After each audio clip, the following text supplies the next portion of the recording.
And while California remains dry, I'll show you how one San Francisco golf course is keeping their grounds green. I'm Oscar Maciel, and that's coming up on State of Events. Raising money to fight cancer, it was a celebration with determination. I'm Katie Welge. I'll have that next for you on State of Events.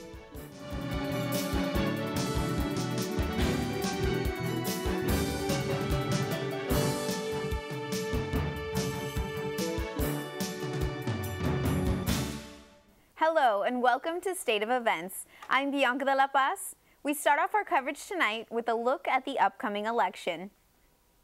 Joining me is Sheree Honeycutt. She looks at propositions on the San Francisco ballot this year. Sheree? Many San Franciscans are learning their ABCs this fall by going through their voter information pamphlet. Let's start with A. Prop A hopes to improve San Francisco's transit. If approved, $500 million in bonds would go to repairs to sidewalks and infrastructure. Mayor Ed Lee is endorsing Prop C for enriching students' education. Almost $50 million would go to after-school programs, job education, and other plans for kids under 18. Prop F is looking to raise the height limit of new buildings in San Francisco's Dog Patch neighborhood. This would make a new way for housing along Pier 70. And one controversial proposition is J. If approved, it will raise San Francisco's minimum wage to $15 by 2018. But possibly the most controversial proposition on the ballot is Prop E. Leslie McKinney explains about how a possible tax on sugary drinks. Leslie? Thank you, Sheree. A lot of us occasionally crave a soda or other sugary drinks. Proposition E could make that craving a bit more expensive. Some believe the higher the price of a product, the more discouraged the consumer will be to purchase that product. If Prop E passes, the city of San Francisco would impose a 2 cents per ounce tax on any beverages that contain added sugar or non-diet sweeteners. This includes soda, tea, energy drinks, and many other beverages. Neil Smith has been volunteering with the Prop E campaign since May. I asked Smith why he thought San Francisco should impose this tax on sugary beverages. So the reason why I support the soda tax is because I have family members with diabetes, and on multiple occasions I've actually had to call ambulances to make sure that they don't slip into diabetic comas. And this is a real disease, and it's 1 out of 3 children born after the year 2000 are expected to develop type 2 diabetes, and whatever I can do to help prevent that is, I'm willing to do. And the reason we're trying to tax soda and not other products is because soda is directly linked with type 2 diabetes. Soda's the single largest source of added sugar in the American diet. The tax would be imposed on distributors and then passed on to the retailers. Proponents hope that store owners will then raise the price of drinks with added sugar. Supporters of Prop E hope that this tax would decrease consumption of sugary drinks while generating nearly $50 million. This money would go to programs to cut hunger and provide easier access to healthy foods. Some San Francisco store owners believe that a tax on sugary beverages will hurt business. Some people believe Prop E is simply another limit. A similar proposition recently passed in Mexico, but this is the first for the U.S. You can voice your opinion this Tuesday, November 4th. With State of Events, I'm Leslie McKinney. Bianca, back to you in the studio. Thanks, Leslie. There are state propositions as well. Prop 45 is one of 8 on the ballot. A yes vote would require health insurance price increases to be approved by commissioners before taking effect. Voting no means state regulators will have continued authority to review rates for individual and small group insurance plans. According to California's official voter's guide, the annual cost of putting 45 into action would not exceed the low millions. Another controversial prop is 46. A yes here would boost the cap on medical malpractice damages from $250,000 to over $1 million. It would start a prescription drug database. The prop would even require hospitals to test physicians for drug and alcohol use. Of course, if 46 does not pass, regulations will continue as they are. The outcome of Proposition 2 will determine the future of our state budget. A yes vote means half of California's revenues will be used to pay off existing debt. Supporters say it's likely that state debts can be paid faster. According to the state voter guide, Prop 2 will increase California's long-term savings. Prop 1 is all about the future of California's water supply. The measure would authorize over $7 billion in bonds. The money would be used to jumpstart water storage, restoration, and protection projects. Opponents call Prop 1 misplaced spending. They say it does nothing to relieve our current drought, but does threaten our rivers and streams. For more information on city and state propositions, visit sfelections.org/toolkit and voterguide.sos.ca.gov. The drought is forcing Californians to rethink the way we live, but it's also forcing us to rethink the way we play. Some golfers are seeing the effects on the fairways, but Oscar Maciel visits one course that somehow manages to stay green. Oscar? Thanks, Bianca. Well, golf is known for its beautiful fairways, but high water rates are causing some greens to turn brown. However, the golf course at Golden Gate Park seems to be the land the drought forgot. The Golden Gate Park golf course looks like a slice of paradise. Amazingly, it seems almost untouched by the dry weather. Courses like Glen Eagle in San Francisco show clear signs of thirst. The Parks course, on the other hand, lets golfers drink it all in. Tom Hensel is the course golf professional. He says unlike some courses, this one benefits from location. Our conditions really haven't changed because of the drought. I think since we're so close to the ocean, a lot of the moisture comes off. And if you look at it right now, the course is almost completely wet from the dew, and that helps quite a bit as well. But it's not the only thing that makes these greens so lush. The Parks and Recreation Department pumps up groundwater to irrigate the course. We're on Golden Gate Park's well system, so all the water that we use, the park uses as well.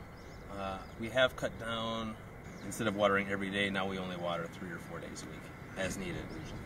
An average of about 30,000 gallons a week. According to Tom, that extra moisture makes all the difference. The golf course in the park is beautiful, but the Public Utilities Commission is concerned about that 30,000 gallons of water. Although the PUC says over 100 million gallons were used in Golden Gate Park this year alone. They hinted that the Parks Department needs to take a mulligan on water conservation. In San Francisco, Oscar Maciel, State of Events. Back to you, Sheree. All right, Oscar. The Leukemia and Lymphoma Society is spreading awareness and raising donations, also improving the quality of patients' lives and their families. State of Events' Katie Welke was there at the event in Walnut Creek. That's right, I was. It was actually a lot of fun. A lot of people came out, so it was a really great event. 100,000 blood cancer patients can live normal lives these days, due in major part to LLS. Some can get by just by taking a daily pill. LLS continues to improve the research with the help of local communities to hopefully kick this disease to the curb. The Leukemia and Lymphoma Society hosted a raffle fundraiser this past weekend in Walnut Creek at Dan's Bar and Grill. A lot of people showed up, and tons of nearby businesses made generous donations while raffling off prizes like Giants tickets, $600 worth of spa services, and Monster headphones. LLS has invested nearly $1 billion to advance better therapies and save lives. Right now, it's an extraordinarily exciting time to be in the field of cancer research. We have discovered the causes of many cancers, and now the therapies to eradicate or prevent those cancers are now self-evident. The LLS has had a major role in attracting talent into what otherwise might be a neglected area. There's another role they do in early funding, which is to fund early pilot trials. Not only does LLS bring together a community like Walnut Creek, but academic research, FDA, and pharmaceutical companies can work together to keep fighting. It was an upbeat environment. Everyone seemed to have enjoyed their time as the fight for cure lives on. You can also help by donating and volunteering and checking out their website at lls.org. I'm Katie Welge, Bianca and Sheree. Thanks, Katie. Still to come on State of Events, cars already pay a toll to cross the Golden Gate Bridge. Who might be next to pay? And later, San Francisco has tours from Chinatown to Ocean Beach. You won't believe one of the other places where you can tour. We'll show you where next. I'm Diane Tao, and I'll tell you about an app that you might want to check out before you work on your next math homework, coming up on State of Events. Before City Car Share, we were spending a lot of money on gas and insurance. I felt like I had to check my bank account every time I went driving. City Car Share is great because the membership includes insurance and a gas card. I don't even know why we owned a car in the Bay Area. Now we just have more money to spend on other things. City Car Share is an important part of our lives. City Car Share gives you the benefits of using a car without the hassles of owning one.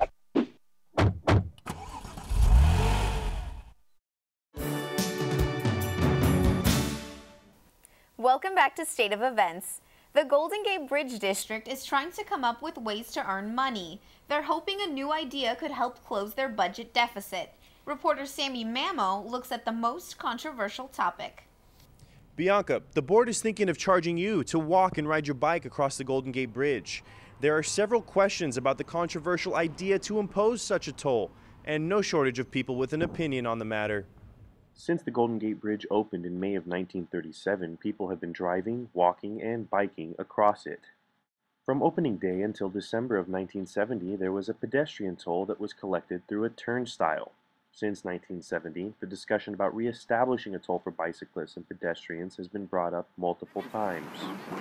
According to the San Jose Mercury News, the idea was brought up 10 years ago, but shot down when bike groups protested.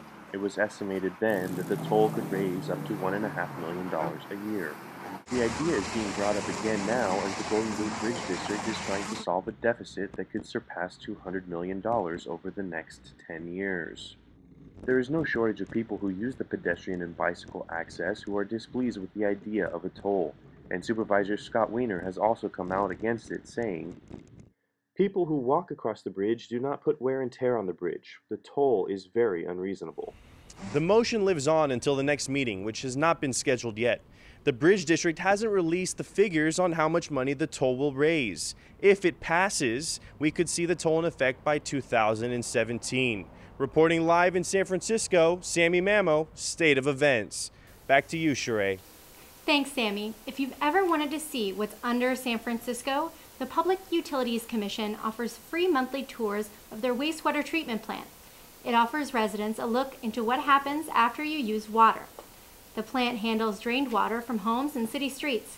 The tours are twice a month at both their Oceanside and Southeast facilities. Each location processes and cleans the majority of the city's wastewater. For more information, you can visit sfwater.org/tours or look for tickets on eventbrite.com. The Center for Disease Control teamed up with the federal health officials to conduct a recent study. They found people working in labs are prone to infections. Erica Cataray joins us with tips on how students can stay safe in science labs. Most California colleges require students to take a science lab in order to graduate. Health investigators found most people, including students, were infected with salmonella. The CDC says that 62% of the people infected were under the age of 22. I asked college student Karen Hanko if she knows anyone who's been infected or injured while working in a science lab. Some kids spilled acid in their eyes. They have a special rinse for it, though, system. And so I think this person was able to rinse it out and was actually okay. But I think maybe they did end up getting some burns.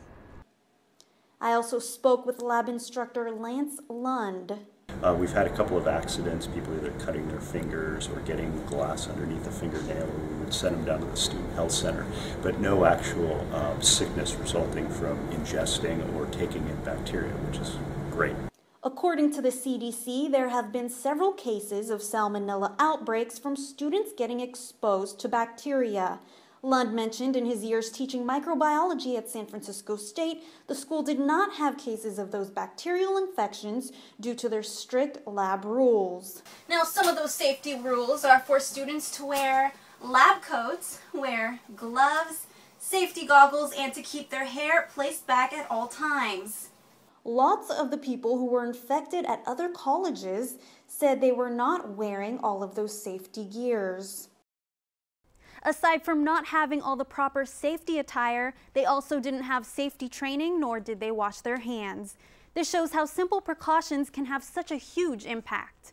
Almost 40% of the people infected with salmonella were hospitalized. From all the people who were hospitalized, there have been no deaths so far. For State of Events, I'm Erica Cataray. Back to you, Sheree. Thanks, Erica. There seems to be an app for everything nowadays. Here's an app that helps you solve your math equations in seconds. Diane Tao shows us from the newsroom how well it works and if it's worth the download. The developers want you to put down the calculators and open up this new app, PhotoMath. I tested it out and I got both negative and positive results.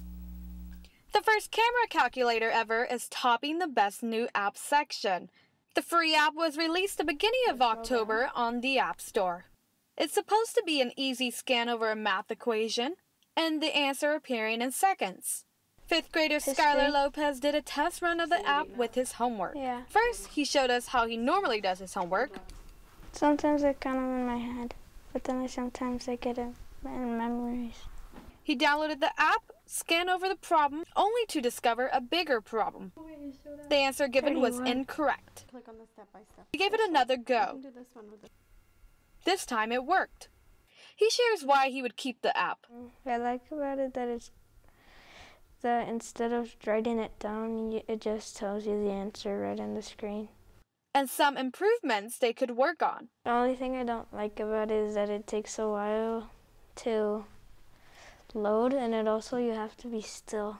The program currently supports from basic arithmetic to algebra 2. After scanning and getting the answer, you can view the step-by-step to better understand the problem. For the most part, the app does its job. It functions like a study buddy that you have to double check. I found that with every update, the app is improving. Live in the newsroom, I'm Diane Tao, State of Events. Back to you in the studio, Sheree. Thanks, Diane. Now to an app of another kind. Between meters, lots, and time limits and citations, parking in San Francisco can be a nightmare. Yes, but one company thinks it has an answer. It's called Zerx, an app that may change the way you park. Here's how it works. According to the San Francisco Transportation Agency, there are over 400,000 parking spaces available in the city. Why then do drivers feel it's a rare and beautiful moment when they can find one? A new valet parking company called Zerx is offering a convenient solution to the problem. You download the app and all you have to do is put your credit card into it. And so whenever you want to park your car, simply just click request park and someone would come and meet you. It's $15 all day.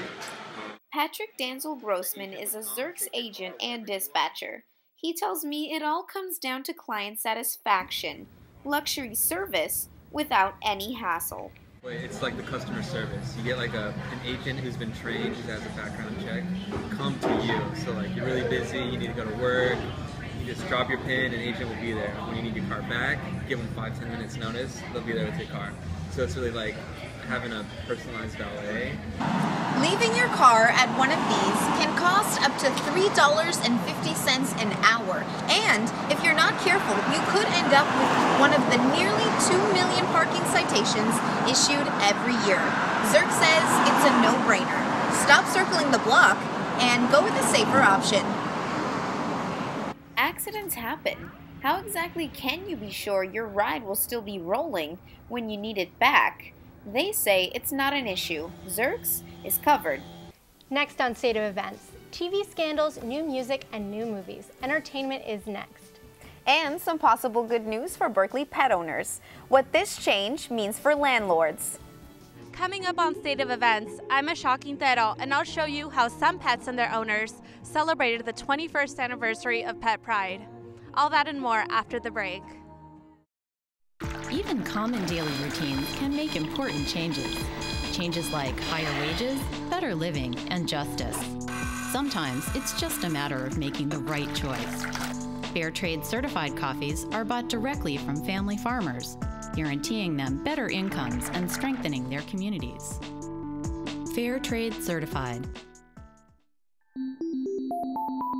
Taste fairness. Look for the label wherever you buy coffee. Welcome back to State of Events. Pet owners around the Bay love their furry friends. Michelle Quintero visited an event that owners use to show off the animals they love. Michelle? Thanks, Bianca.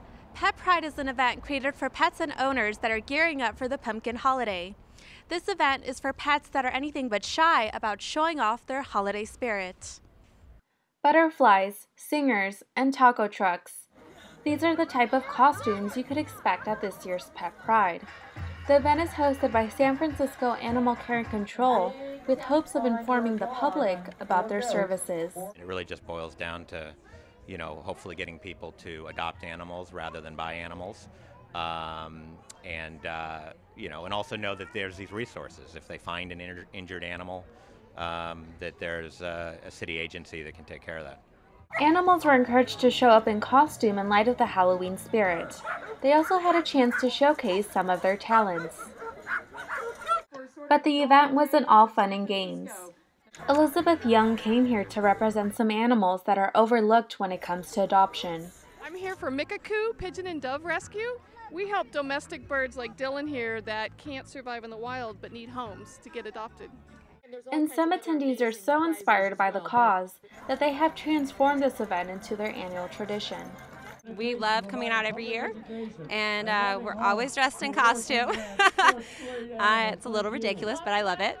The event is sponsored by companies such as Pet Food Express and Pet Camp. Organizers' main goal is to spread awareness about adoption and to promote the idea of a happy Halloween for both humans and pets.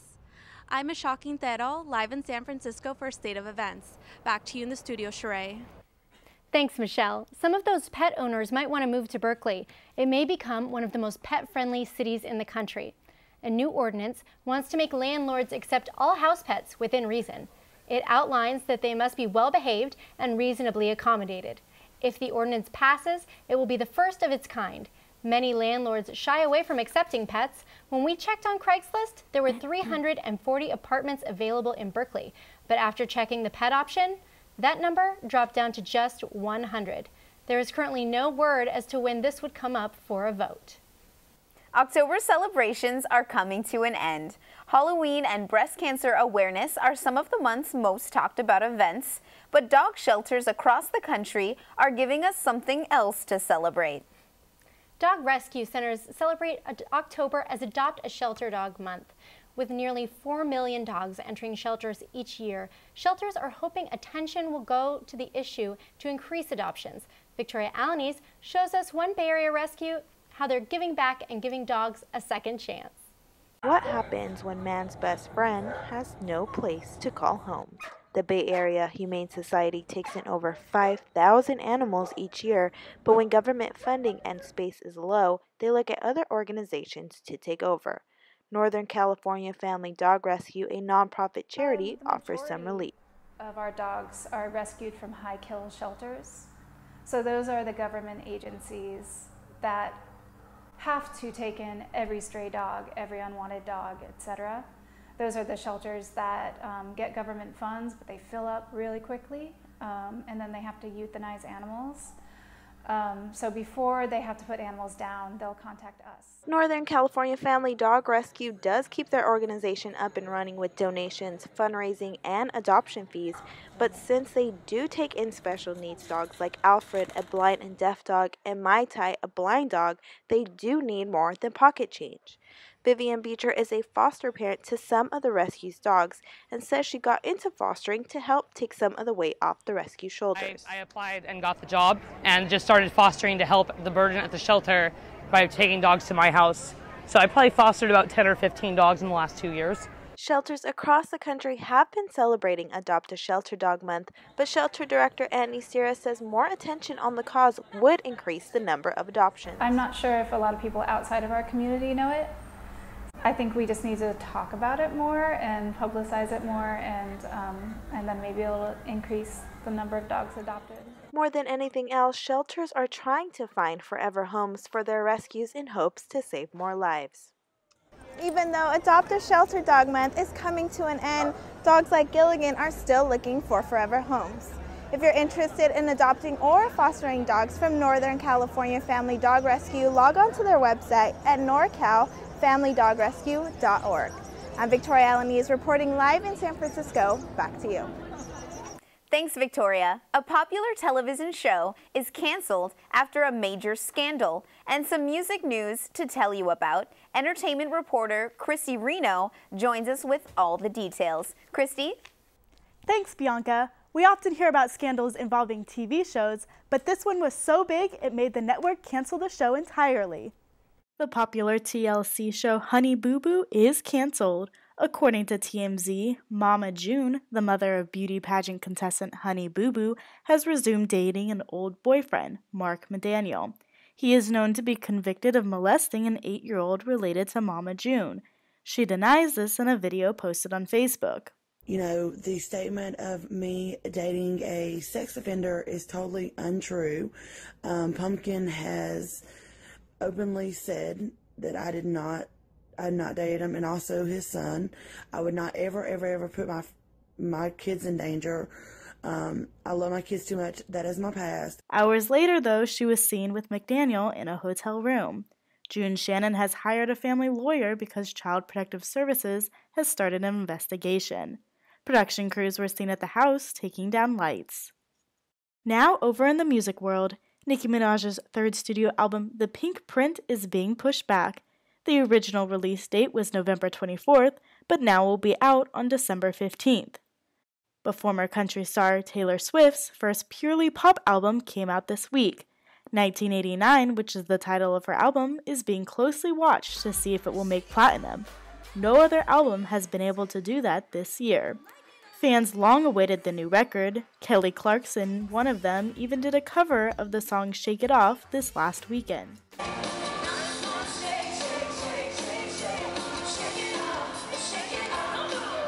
It took less than 24 hours for Taylor Swift's album to hit #1 on the iTunes Top Album charts. She even had 7 of the top 10 iTunes songs. What a great start to the new album. Now to the movie box office. The horror film Ouija took the #1 spot last weekend, grossing over $19 million. The number two spot went to the newly released film John Wick, grossing just over $14 million. And coming closely in third is Fury, starring Brad Pitt.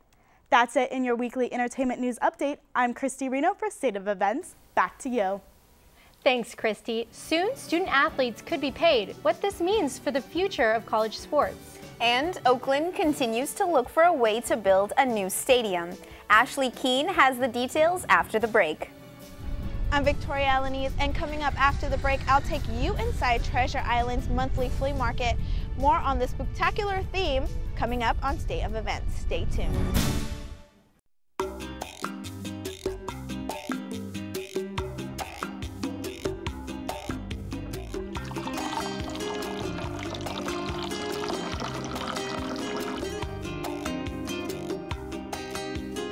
What if we could make a difference with every cup of coffee we drink? With Fairtrade certified coffee, we can. Look for this label where you buy your coffee.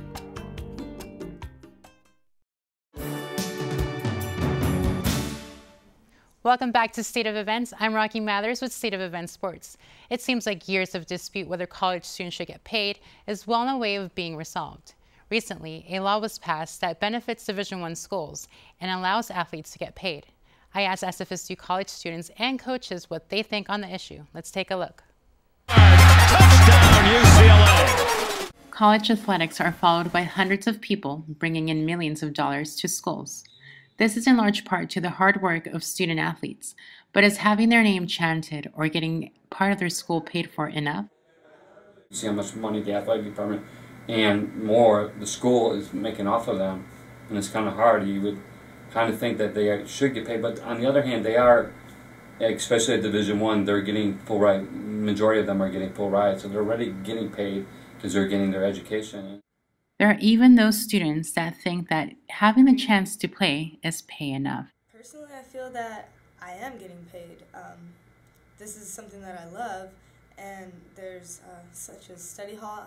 There's a place provided for me to study, so I'm not thrown into the group of people in the library people just out in the open in the quad, and I'm able to have a spot just for me.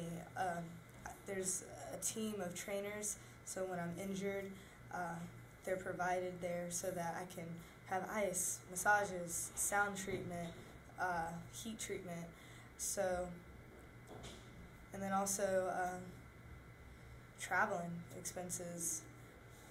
Everything is covered, and all I have to do is perform at my highest ability. So, in a way, I'm already getting paid. Whether they should get paid or not, these athletes put in a lot of work. In some ways, these student athletes have it even harder than pros. Manage their time athletically and academically, so they're going to school as well. Where a pro athlete, I mean, they're paying to be on there, and that's almost what this Division I situation is getting to. They're basically pros, but they're not getting paid. It is important to stress the athletes benefiting from this new law are those in Division I schools, and that they are required to get paid at least minimum wage of $7.25 an hour. The City of Oakland has struggled in finding investors for the remodeling of the Coliseum sites. A deal to rebuild O.Co was released about a year ago, but the Raiders failed to sign off on it. Reporter Ashley Kean has more on what moves the city is making to save its teams. Thanks, Rocky. Oakland City Council approved a new investment group that will take the lead on the project known as Coliseum City. Plans have fallen through in the past, but this one has more support, and even the mayor of Oakland has high hopes. Coliseum City would transform the 120 acres surrounding O.Co and Oracle Arena into a sports and entertainment center. The project would include a new stadium for the Raiders and potentially the A's. However, A's owner Lou Wolf has shown concern about the project. He said the plan did not seem viable for the team. The Athletics are currently in a 10-year contract with O.Co, but with its flexibility, it allows the A's to move if they feel necessary. The Oakland Raiders team contract, on the other hand, was close to expiring with the city, but with the new investor, the City Council voted to give the contract a 90-day extension. The Raiders owner Mark Davis is not ruling out a return to Los Angeles, but he's not ready to give up on Oakland quite yet. Fans in the Bay Area are holding out hope. Despite the Raiders' 0-7 season, the games have been selling out. One longtime fan, Ray Perez, said Mark Davis owes this to the fans. We sold out for him, it's his turn now. Sell out for us and get this deal done. A deal is closer to being made, but Oakland still faces many hurdles. A new stadium could cost over $600 million, but with the new investors, this may not be a problem. I'm Ashley Kean. Bianca? Thanks, Ashley. Some Bay Area events celebrated Halloween a little early. Victoria Alanese takes us to Treasure Island's flea market Spooktacular. Victoria? Treasure Island was in a festive mood celebrating their Halloween theme for this weekend's flea market. I attended the event and I noticed that some people were more than excited to celebrate the holiday a little bit early. Take a look.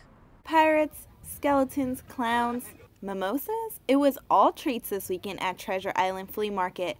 The afternoon event visits Treasure Island during the last full weekend of every month and usually celebrates a different theme. Attendees were encouraged to come in costume for some early trick-or-treating. The monthly market hosts hundreds of vendors who sell anything from savory sweets to custom accessories. I talked to Adriana Jackson, who said this holiday is right up her alley. Well, I naturally am drawn to Day of the Dead fabrics, so I keep those prints around year-round. But to prepare for this show, I picked up a few new prints and pushed those ones a little bit more, just because I know it's Halloween time, Day of the Dead is around the corner, so people are more drawn to those prints right now. Guests not only got to enjoy one-of-a-kind buys and plenty of food trucks to go around, but kids got to have some fun with a pumpkin patch, petting zoo, and a hula hoop dance party with a live band. Everyone who attended the market got to enjoy the sun and a little bit of early Halloween candy. You might want to look into next month's flea market since the theme is Snowvember. Reporting live in San Francisco, I'm Victoria Alanese. Back to you. Thanks, Victoria. Well, that's going to wrap it up for State of Events this week. I'm Sheree Honeycutt. And I'm Bianca de la Paz. See you next week.